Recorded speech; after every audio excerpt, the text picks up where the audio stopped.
আমাদের দেশে বর্ষার পানি শুধু ঝরছে না, সঙ্গে সঙ্গে আনে শত শত বছরের জনবিশ্বাসের গল্প। বৃষ্টি নিয়ে আমাদের জীবনের সঙ্গে বহু জনবিশ্বাস জড়িত।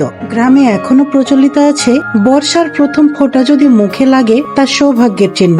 অনেকে মনে করেন বৃষ্টির দিনে কোনো নতুন কাজ শুরু করলে তা সফল হয়। আবার শোনা যায় প্রেমের ইঙ্গিত আসে বর্ষার ফোঁটায়।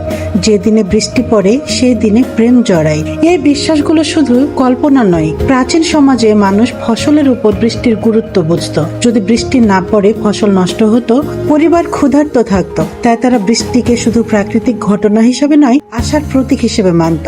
মানবিক দিক থেকে ভাবলে বৃষ্টির সঙ্গে মানুষের ভয়, আশা, আনন্দ এবং বিশ্বাস মিশে আছে। বর্ষার সময় মানুষ ছাতা নেই, নতুন পোশাক পরে বা ঝড়ে ঘর বাঁধে, সবই জনবিশ্বাসের ছোঁয়া বহন করে। এই বিশ্বাস আমাদের শেখায় প্রাকৃতিক ঘটনা কেবল ঘটনা নয়, তা আমাদের জীবন ও মনকে প্রভাবিত করতে পারে।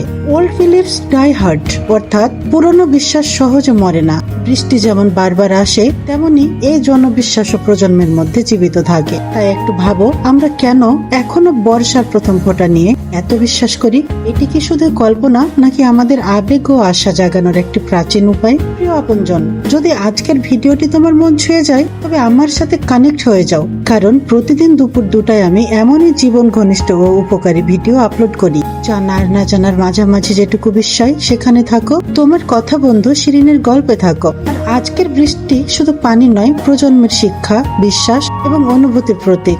Stay with voice of Shirin, where is soul finds its home.